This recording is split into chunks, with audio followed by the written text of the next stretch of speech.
જય શ્રી કૃષ્ણ. આજના વિડીયોમાં આપણે પવિત્ર પુરુષોત્તમ માસનો પ્રારંભ થઈ રહ્યો છે. તો આ માસમાં કાઠા ગોરમાની પૂજા કરવાનો ઘણો જ મહિમા છે. કાઠા ગોરમાનો મહિમા તેમજ તેમની પૂજા કેવી રીતે કરવી, આ ઉપરાંત પવિત્ર પુરુષોત્તમ માસની કથાનો અધ્યાય પહેલો તેમજ કાઠા ગોરમાની કથા વાર્તા સાંભળીશું. બોલો કાઠા ગોરમાની જય, પુરુષોત્તમ ભગવાનની જય. અધિક માસે પ્રભુ ભજન, સેવા, પૂજા, જપ, તપ અને દાન કરવાનો ઉત્તમ માસ છે. આ માસ એટલે સુખ, સમૃદ્ધિ અને પુણ્યમાં વૃદ્ધિ કરનારો મહિનો. આ મહિનામાં ભગવાન વિષ્ણુ અને શ્રી કૃષ્ણની પૂજા આરાધના કરવામાં આવે છે. પુરુષોત્તમ માસમાં જે કોઈ પણ કાર્ય કરો, દાન પુણ્ય કરો, વ્રત, કોઈ પણ વસ્તુની ખરીદી કરો તો આ બધી જ વસ્તુઓ ભગવાન શ્રી કૃષ્ણને સમર્પિત છે. આ પુરુષોત્તમ માસનું સેવન કરવાથી જીવનમાં સુખ સમૃદ્ધિ આવે છે અને ભગવાન પુરુષોત્તમના આશીર્વાદ છે કે જે કોઈ આ માસમાં મારું સેવન કરે છે, પૂજા, વ્રત, ઉપવાસ એકટાણા કરે છે, તેના કુળનો ઉદ્ધાર કરી ધર્મ, અર્થ, કામ અને મોક્ષની પ્રાપ્તિ થશે. આ પુરુષોત્તમ માસમાં જે કોઈ સ્ત્રીઓ દાન, પૂજા, સ્નાન કરે છે તેને હું પોતે જ સુખ, સૌભાગ્ય અને સંતતિ આપું છું. આ અધિક માસ ભગવાન પુરુષોત્તમની આરાધના કરવાનો મહિનો છે. આ આખા અધિક માસમાં કાઠા ગોરમાની નિત્ય સેવા પૂજા કરવામાં આવે છે. પવિત્ર નદી કે મંદિરે જઈ બહેનો દ્વારા કાઠા ગોરમાની પૂજા કરી પવિત્ર જળાશયમાં સ્નાન કરવામાં આવે છે અને ત્યાંથી માટી લાવી કાઠા ગોરમા બનાવી તેને એક બાજોટ કે પાટલા પર સ્થાપિત કરી 5 માટીની નાની નાની ઢગલીઓ બનાવી તેની પણ પૂજા કરવામાં આવે છે. આ 5માંથી 4 ઢગલી પાટલાની ફરતે ચારેય દિશામાં ભગવાનના 4 સ્વરૂપે બિરાજમાન કરવામાં આવે છે. વચ્ચે શ્રી રાધાજી અને પુરુષોત્તમજી બિરાજે છે. પૂર્વ દિશામાં ભગવાન શ્રી કૃષ્ણ, દક્ષિણ દિશામાં અનિરુદ્ધ, પશ્ચિમ દિશામાં શ્રી પ્રદ્યુમન અને ઉત્તર દિશામાં શ્રી ભદ્ર બિરાજે છે. આ રીતે 5 ઢગલી કરી બહેનો તેની રોજ પૂજા અર્ચના કરે છે. ગોરમાને સૌપ્રથમ પાણીના છાંટા છાંટી સ્નાન કરાવે છે. તેને રૂના નાગલા, ચુંદડી ચડાવી વસ્ત્ર ચડાવે છે. ત્યારબાદ ગોરમાને કંકુનો ચાંદલો કરી ચોખા ચોળે છે અને ચોખાથી વધાવી ગોરમાના દુખડા લે છે. અબીલ, ગુલાલ ચડાવી કોઈ પણ ફૂલ કે ફૂલની માળા ચડાવી ગોરમાને તજ, લવિંગ, એલચી કે સોપારી મૂકે છે. કોઈ પણ ફળ ધરાવે છે અને ત્યારબાદ 5 શેરના સૂતરના દોરા કે નાળા છડી લઈ ગોરમાને વસ્ત્ર પહેરાવે છે અને ફરતે જે 5 ભગવાન બિરાજે છે તેને પણ સૂતરના તાંતણા વીંટીને તેની પણ પૂજા અર્ચના કરવામાં આવે છે. ગોરમાની સ્થાપના કરી રોજ ગોરમાની પૂજા કરવામાં આવે છે. ત્યારબાદ ગોરમાની આરતી કરી થાળ ગવાય છે, ખેતર ખેડાય છે અને તેમાં બીજ વવાય છે. રોજ તેને પાણી પીવડાવી ભગવાનના ઘમર, વલોણા તેમજ ગોવર્ધનની પૂજા, ગાય માતાની પૂજા અર્ચના કરવામાં આવે છે. છેલ્લે તેમાં વિસામો પણ ગાવામાં આવે છે. ગોરમાની આરતી કરી અને તેમને પ્રસાદ ધરાવવામાં આવે છે. રોજ ગોરમાના ગીતો ગાય કાઠા ગોરમાની રોજ વાર્તા સાંભળવામાં આવે છે. દાન પુણ્ય કરી આ માસમાં બહેનો ગોપી સ્વરૂપને ધારણ કરે છે અને ભગવાન શ્રી કૃષ્ણની આરાધના કરે છે. શ્રી કૃષ્ણને પામવા માટે વ્રત, જપ, તપ કરી આખો મહિનો એકટાણા કરી પૂજા પાઠ કરે છે. પવિત્ર નદીઓમાં સ્નાન કરે છે. ગોરમાની પૂજા કરીને તે અનંત ગણું પુણ્ય ફળ પ્રાપ્ત કરે છે. આજે પણ બહેનો પૂર્ણ શ્રદ્ધાથી આ પુરુષોત્તમ માસનું વ્રત કરે છે, ગોરમાની પૂજા કરે છે, ગીતો ગાય છે અને એકબીજાના હાથ પકડી આંબુડું જાંબુડું ગીત પણ ગાય છે. આ વ્રત ગોપીઓએ શ્રી કૃષ્ણના સમયમાં કરેલું હતું. જ્યારે ભગવાન શ્રી કૃષ્ણને અક્રૂરજી મથુરામાં લઈ ગયા હતા ત્યારે ગોપીઓએ તેમના વિરહમાં યમુના નદીમાં સ્નાન કરીને આ વ્રત કર્યું હતું. તે સમયથી આજે પણ આ પરંપરા ચાલી આવે છે. હવે આપણે પવિત્ર પાવનકારી પુરુષોત્તમ માસની કથાનો અધ્યાય પહેલો નૈમિષારણ્યમાં યજ્ઞ તથા કાઠાગોરમાની કથા સાંભળીશું. બોલો પુરુષોત્તમ રાયની જય. નૈમિષારણ્યમાં યજ્ઞ કરવાની ઈચ્છાથી ભૃગુ, અગસ્ત્ય, કપિલ, કાત્યાયન, ગૌતમ, કૌશિક, અત્રિ, ગર્ગ, જમદગ્નિ, ભારદ્વાજ, શૌનક, જૈમિની, ઉદીલક આદિ અનેક ઋષિ મુનિઓ અને તપસ્વીઓ પોતાના શિષ્ય સમુદાય સાથે અહીં એકત્રિત થયા હતા. તેઓ યજ્ઞ કરવાની તૈયારી કરી રહ્યા હતા. તે સમયે શ્રી વ્યાસજીના શિષ્ય શ્રી સૂત પુરાણી ત્યાં પોતાના શિષ્યો સાથે પધાર્યા. તેમને જોતા ત્યાં એકત્ર થયેલા બધા જ મુનિઓ એકદમ ઊભા થઈ તેમને વીંટળાઈ વળ્યા અને તેમની સમક્ષ કોઈ હિતકારક અને જગતનું કલ્યાણ થાય તેવી કથા સાંભળવા ઈચ્છા વ્યક્ત કરી. ઋષિ મુનિઓની કથા સાંભળવાની ઈચ્છા જાણી સૂત પુરાણીએ કહ્યું, હે મુનિશ્રેષ્ઠો, આપની આકાંક્ષા ઘણી ઉત્તમ છે. જેનાથી જગતનું કલ્યાણ થાય તેવો માર્ગ અતિ ઉત્તમ છે. હું પણ આવા કલ્યાણકારક ઉદ્દેશથી તીર્થયાત્રા અર્થે નીકળેલો છું. હું પુષ્કર, મથુરા, પ્રયાગ, કાશી, ગયા આદિ તીર્થક્ષેત્રોમાં ગયો હતો. પછી દક્ષિણમાં તથા પૂર્વમાં બધા તીર્થક્ષેત્રમાં ફરી બદ્રિકાશ્રમ ગયો હતો.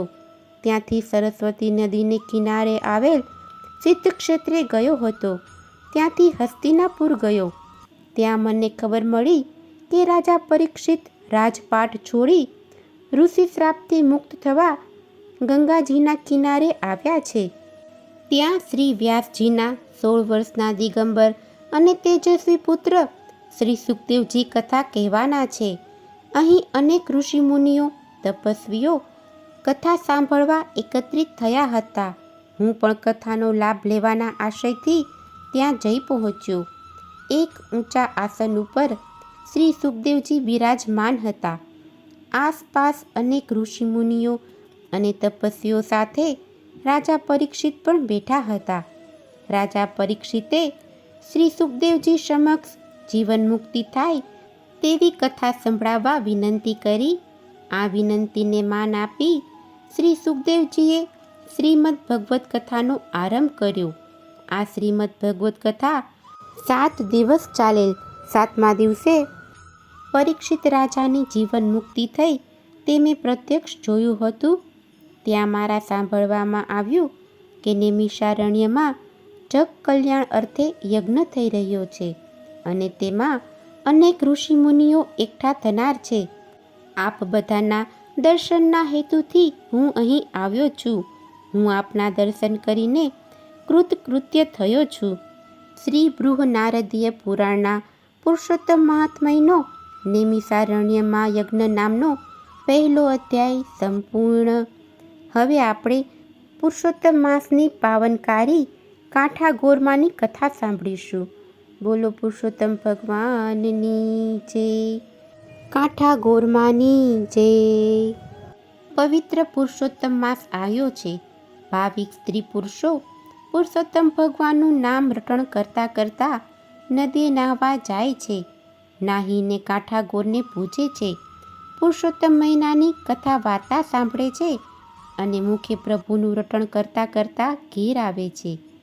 આખા ગામમાં ભક્તિભાવ ઉભરાઈ રહ્યો છે. સાસુ વહુ નદીએ નાહવા જાય છે. દેરાણી જેઠાણી નદીએ નાહવા જાય છે. નણંદ ભોજાઈ નદીએ નાહવા જાય છે. મા દીકરી નદીએ નાહવા જાય છે. એ ગામમાં એક ડોશી રહે છે. તેને 2 દીકરા છે, 2 વહુઓ. છતાં ડોશીને જુદા રહેવું પડે છે. 2 વહુઓ પણ જુદી રહે છે. આમ 3 જણા જુદા જુદા ઘરમાં રહે છે, પણ વાર તહેવારે ભેગા મળે છે અને આનંદ કિલ્લોલ કરે છે. ડોશી રોજ સવારે નદીએ નાહવા જાય છે. નાના દીકરાની વહુ પણ નાહવા જાય છે અને કાઠાગોરનું પૂજન કરી ઘેર આવે છે. પણ મોટા દીકરાની વહુને ધર્મ કરતાં ઘર તરફ વધારે રાગ છે. પૈસાનું અભિમાન છે રૂપનું અભિમાન છે. એટલે મારું ઘર, મારો ધણી, મારો દીકરો અને મારી દીકરી મારો પૈસો કરતી કરતી ઘર કુકડી થઈને ઘરમાં બેસી રહે છે. દેરાણી નદીએ નાહવા જાય છે અને તેને જેઠાણીની યાદ આવે છે. એક દિવસ દિલની ભોળી દેરાણી નદીએ નાહવા જતી વખતે જેઠાણીના ઘેર ગઈ અને કહેવા લાગી કે ભાભીજી, આજે તો મારી સાથે નદીએ નાહવા ચાલો. ત્યાં નાહીને કાંઠા ગોરમાનું પૂજન કરીશું, પુરુષોત્તમ મહિનાની વાર્તા સાંભળીશું ને પછી પ્રભુ સ્મરણ કરતાં કરતાં ઘેર આવી જઈશું.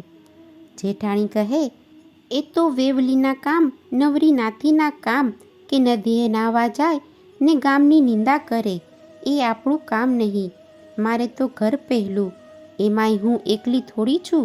મારો પતિ પેઢીએથી આવે, દીકરો પાઠશાળાએથી આવે, દીકરી સાસરેથી આવે, વહુ પિયરથી આવે અને સગા વહાલા પણ આવે. વળી મારે ઘેરે કપાળે ટીકો, કાખમાં કીકો, ઝૂલતું પારણું, ઘમર વલોણું, ખદખદતી ખીચડીને સુવાવડી દીકરી, આ બધામાંથી હું ઊંચી જ ક્યાં આવું છું. માટે બાઈ, તમારે વ્રત કરો, મને નવરાશ જ ક્યાં છે. દેરાણીને આ સાંભળી ઘણું જ દુઃખ થયું. તે તો સાસુમા પાસે દોડી ગઈ અને બધી વાત કરી. ત્યારે સાસુમા કહે, જેને ભગવાન સુખ આપે છે તે ભગવાનને જ ભૂલી જાય છે. ભગવાનની ભક્તિ વિના જન્મારો એળે જાય છે. એવું તારી જેઠાણી સમજે તો સારું, નહીં સમજે તો જેવું તેનું ભાગ્ય. દેરાણી તો રોજ નદીએ નાઈ કાંઠા ગોરમાની વાર્તા સાંભળે છે અને જેઠાણી ઘરમાં આસના વાસનામાંથી ઊંચી આવતી નથી. કાંઠા ગોર દેરાણી ઉપર પ્રસન્ન થયા અને જેઠાણી ઉપર કોપાયમાન થયા. ગોરમાએ તો જેઠાણીને શ્રાપ આપ્યો. પરિણામ એ આવ્યું કે પતિ પેઢીએથી ન આવ્યો, દીકરો પાઠશાળાએથી ન આવ્યો, દીકરી સાસરેથી ન આવી, વહુ પિયરથી ન આવી, ન સગા વહાલા આવ્યા, ન સીમમાંથી ઢોર આવ્યા, ઝૂલતા પારણા અટકી ગયા, ઘમર વલોણા ચાલતા બંધ પડી ગયા. આમ બધું ઉલટું થવા માંડ્યું. આવું જોઈ જેઠાણીનો જીવ ઊંચો થઈ ગયો. એ તો રોતી કકડતી દેરાણીના ઘેર ગઈ અને બધી વાત કરી. દેરાણી તેને સાસુજી પાસે લઈ ગઈ. સાસુજી તો ઓટલે બેસી માળા ફેરવી રહ્યા હતા. ત્યાં તો જેઠાણી આવી તેમના પગે પડી અને વલોપાત કરવા લાગી. માળી, કાંઈક માર્ગ બતાવો, મારે તો બધું અવળું થવા બેઠું છે, એનું કારણ સમજાવો. માળી, તમે કહો તેમ કરવા હું તૈયાર છું. સાસુ કહે, બાઈ, તમે પુરુષોત્તમ મહિનો નાતા નથી ને કાંઠા ગોરની વાર્તા સાંભળતા નથી, તેથી તમારા ઉપર કાંઠા ગોરનો કોપ ઉતરી પડ્યો છે, બીજું કંઈ કારણ નથી. ત્યારે જેઠાણી બોલી, માળી, કાંઠા ગોરને મનાવવા શું કરું? ત્યારે સાસુએ કહ્યું, નદીએ જઈ કાંઠા ગોરનું પૂજન કરો, વાર્તા સાંભળો અને તેમને વિનવણી કરો કે મારી ભૂલ થઈ ગઈ. હવે હું કોઈ દિવસ ધર્મનો અનાદર કરીશ નહીં, વ્રતને વખોડીશ નહીં. જેઠાણી કહે, માળી, હું શું લઈને નદીએ જાઉં જેથી કાંઠા ગોર રીઝે? ત્યારે સાસુમાં કહે, ખંભે ચૂંદડી લઈ દૂધનો કળશ લ્યો, એક થાળમાં અબીલ, ગુલાલ, કંકુ, ચોખા, ધૂપ, દીપ અને નાળિયેર તેમજ સોપારી લ્યો. વાજતે ગાજતે કાંઠા ગોરને પૂજવા નદીએ જાઓ. સાસુની શિખામણ જેઠાણીએ માથે ચડાવી. સાસુએ તેને માથે હાથ મૂકી આશીર્વાદ આપ્યા કે તારું કલ્યાણ થાય. દેરાણીને પણ સાસુએ આશીર્વાદ આપ્યા અને દેરાણી જેઠાણી ચાલી નીકળ્યા. ઘેર જઈ જેઠાણીએ પૂજનની સામગ્રી તૈયાર કરી. ત્યાં સુધીમાં દેરાણી ઢોલીને બોલાવી લાવી. પછી ભાવિક સ્ત્રીઓને નદીએ લઈ જવા તૈયાર કરી. બધી જ સ્ત્રીઓએ ત્યાં પ્રભુ નામની ધૂન જગાવી અને જેઠાણી વાજતે ગાજતે કાંઠા ગોરને પૂજવા નદીએ ગઈ. જેઠાણી નદીએ આવી અને પુરુષોત્તમ ભગવાનનું સ્મરણ કરીને હરખભેર નાહી અને પુરુષોત્તમ ભગવાનની ક્ષમા યાચી કે હે પુરુષોત્તમ ભગવાન, હવેથી હું વ્રત ઉપવાસ કરીશ. મેં વ્રતની અવગણના કરી તે બદલ ક્ષમા આપો. એવી જ રીતે કાંઠા ગોરને પણ કાલા વાલા કર્યા. પછી તેણે કાંઠા ગોરની વાર્તા સાંભળી અને વિધિપૂર્વક કાઠાગોરનું પૂજન કરી ચુંદડી ચડાવી ખોળો પાથરીને માને પ્રાર્થના કરવા માંડી. હે ગૌરીમાં, તમારે તો મોટું મન રાખવું જોઈએ. હું તો બાળક છું, અજ્ઞાન છું. કદાચ મારાથી ભૂલ થાય તો તમારે તેને સુધારવી જોઈએ. માણસ માત્ર ભૂલને પાત્ર. અને માળી, છોરું કછોરું થાય પણ માવતર કમાવતર ન થાય. માવતરે બાળકના બધાએ દોષો ઢાંકી દેવા પડે. હવેથી હું નિરંતર ધર્મ ધ્યાન કરીશ. સંસારમાં બહુ રચી પચી નહીં રહું. જેઠાણીને શ્રદ્ધા બેઠી કે ગોરમાં કલ્યાણ કરશે અને હરખભેર તે ઘેર પાછી ફરી તો થોડી જ વારમાં તેનો પતિ પેઢીએથી આવ્યો, દીકરો પાઠશાળાએથી આવ્યો, દીકરી સાસરેથી આવી, વહુ પિયરથી આવી. સગાવહાલા ઘેર આવવા માંડ્યા. સીમમાંથી ઢોર આવ્યા, ઝૂલતા પારણા હિંચોળવા લાગ્યા અને ઘમર વલોણા પણ ફરતા થઈ ગયા. મા કાઠાગોરમાં જેઠાણી ઉપર પ્રસન્ન થયા અને જેઠાણીને સદબુદ્ધિ આપી કે તેણે દરેક અધિક માસ પુરુષોત્તમ માસ નાહવાનો, વ્રત કરવાનો, કાઠાગોરને પૂજવાનો સંકલ્પ કર્યો અને બીજા દિવસથી તેણે પુરુષોત્તમ વ્રત આદર્યું અને માસની પૂર્ણાહુતિ થતાં ગામના તમામ બ્રાહ્મણોને લાડુ જમાડી દક્ષિણા આપી રાજી કર્યા અને વિદાય કર્યા. દેરાણીને તો અપાર હર્ષ થયો. મોટા દીકરાની વહુને સદબુદ્ધિ આવવાથી સાસુને સુખ ઉપજ્યું અને પુરુષોત્તમ માસ નાહવાથી, પુરુષોત્તમ વ્રત કરવાથી, કાઠાગોરને પૂજવાથી કેટલો લાભ થાય છે તે ગામવાળાઓને સમજાયું. બધા જેઠાણીની વાહ વાહ બોલવા લાગ્યા. જેઠાણીએ ત્યારથી ધન વૈભવનો ગર્વ કરવો છોડી દીધો અને બધું પ્રભુ કૃપાનું ફળ છે તે માની પુણ્યદાન કરવા માંડ્યું અને તેનો સંસાર સુખરૂપ ચાલવા લાગ્યો. હે કાઠાગોરમાં, જેઠાણીને તમે દુઃખ આપ્યું એવું દુઃખ કોઈને આપશો નહીં, પરંતુ તમારું પૂજન કરનારને, વાર્તા સાંભળનારને જેઠાણીને આપ્યું એવું સુખ આપજો અને કલ્યાણ કરજો. બોલો કાઠાગોર માની જય, પુરુષોત્તમ ભગવાનની જય. જો તમને આજની આ કથા પસંદ આવી હોય તો એક લાઈક આપી ચેનલને સબસ્ક્રાઈબ કરો. આજની આ કથા સાંભળવા બદલ આપનો ખૂબ ખૂબ આભાર. જય શ્રી કૃષ્ણ.